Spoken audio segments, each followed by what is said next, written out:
বাংলাদেশি লোকেরা যে এত খারাপ, আমাদের জিনিস কিনতেছে না দেখে আমরা আজ গরিব হয়ে গেছি। হ্যাঁ স্যার, ঠিক স্যার। তারা আমাদের জমিতেও বর্ডার দিয়ে দিছে। হ্যাঁ স্যার। এখন যে আমরা কি যে করব, হ্যাঁ স্যার। অতি শীঘ্রই আমাদের কিছু একটা করতে হবে। হ্যাঁ স্যার, ঠিক বলছেন স্যার।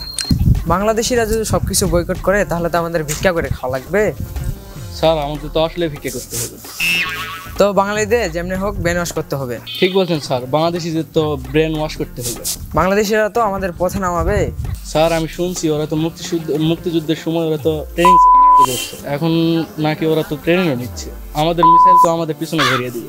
আমরা তো ভাবছিলাম বাংলাদেশি সবাই বোকা, কিন্তু আমাদের তো ওরা বোকা বানিয়ে দিল। চলো দেখি, বাঙালি পা গেলে ওদেরকে একটু ব্রেন ওয়াশ করতে হবে। আচ্ছা স্যার, চলেন যাই।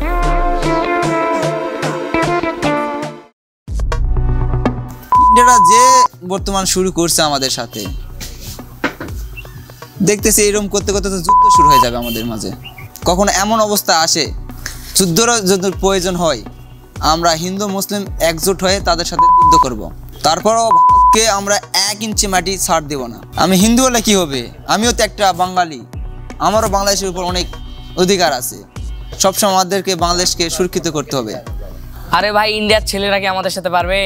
আমাদের বাংলাদেশের একটা ছেলে চিতাবাঘ, আমাদের একটা থাবায় যথেষ্ট কাবু করার জন্য। আরে ঘরে ঘরে আমাদের মেশিন তৈরি হয়। না না, আমরা তো এখন ঘরে বসে থাকতে পারবো না, আমরা মাঠে নামবো।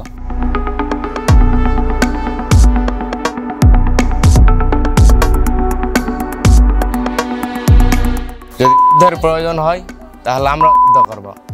ইন্ডিয়া আমাদের সাথে যুদ্ধ করে আমরা মাঠে নামবো।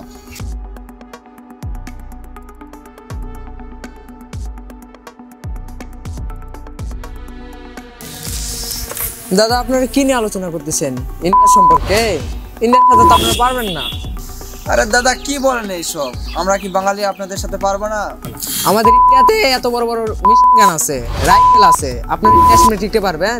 দাদা, আপনাদের হয়তো কামান থাকতে পারে, বোমা থাকতে পারে, আমাদের সাহস আছে। আমরা 71-এ ট্রেনিং যুদ্ধ করেছি, আর এখন তো 25 সাল। আপনারা শুধু টিভির সামনে ডায়লগ দিতে পারেন, আর আমরা সরাসরি করে দেখাই। আপনারা বলেন খেলবো, আর আমরা খেলে দেখাই। এটাই হলো বাঙালি। ঠিক আছে ভাইয়া, তোমাদের চাপা জোরের সাথে আমরা তো পারবো না, তোমরা থাকো, যুদ্ধের সময় দেখা হবে।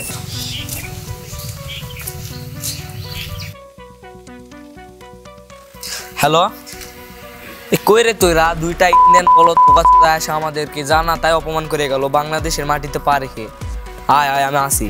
চায়ের দোকানে আয়। আচ্ছা।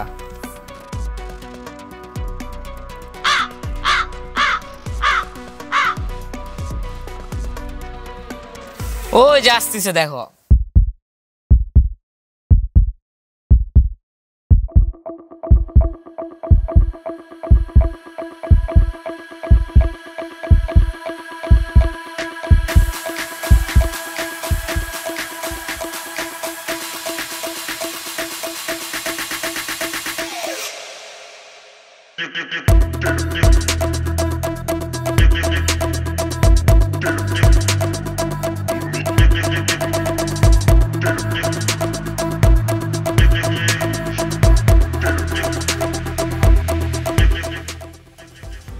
আরে ইন্ডিয়ান বলদরা আইছে এখানে ঘোরাফেরা করতেছে, আমাদের বাংলাদেশ নিয়ে কত অপমান করে গেল জানিস আমাদের।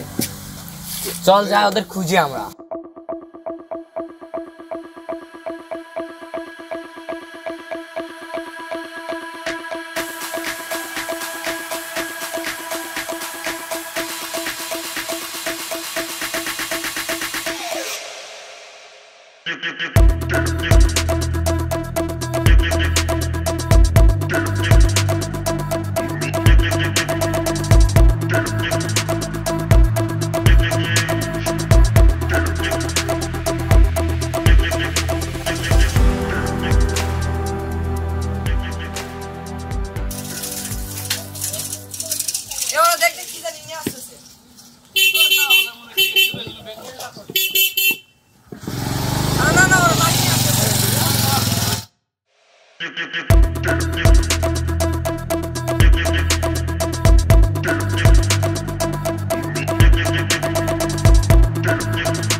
এই আমার বন্ধু কি বলছিলিস তোরা? ভুলাইছ মানে? কিছু বলিনি ভাই। দালালি করিস তোরা, ভাই আমি কিছু তোরা দালালি করিস। চিনোস আমাদের চিনোস বাঙালিদের চিনোস ভুলেইছে মানে আমি কিছু বলিনি ভাই না না ভাই আমি এই ওঠ উঠে দৌড় দে বাংলাদেশ ছাড় তাড়াতাড়ি বাংলাদেশ ছাড় তাড়াতাড়ি আমাদের বাংলাদেশ ছাড় তাড়াতাড়ি আমাদের বাংলাদেশ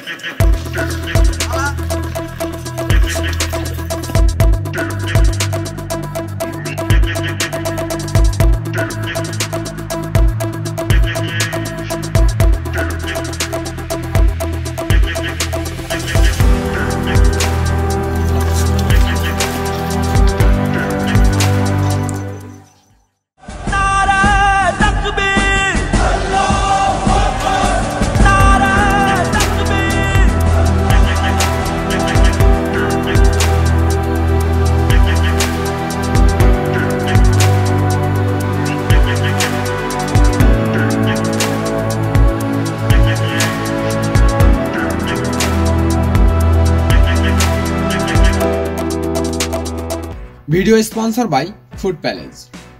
আপনি যদি একজন ভোজন রসিক হয়ে থাকেন এবং খুবই রিজনেবল প্রাইজে কোয়ালিটিফুল খাবার পেতে চান তো অবশ্যই আপনাকে চলে যেতে হবে ফুড প্যালেসে। এটির লোকেশন রাজশাহী থিম অমর প্লাজা লিফটের 6।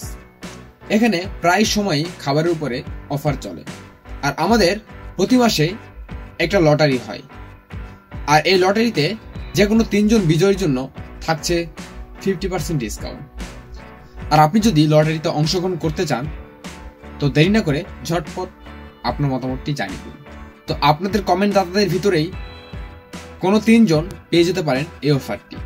তো এখনই দেরি না করে ঝটপট আপনার মন্তব্যটি জানিয়ে দিন কমেন্টের মাধ্যমে। ধন্যবাদ।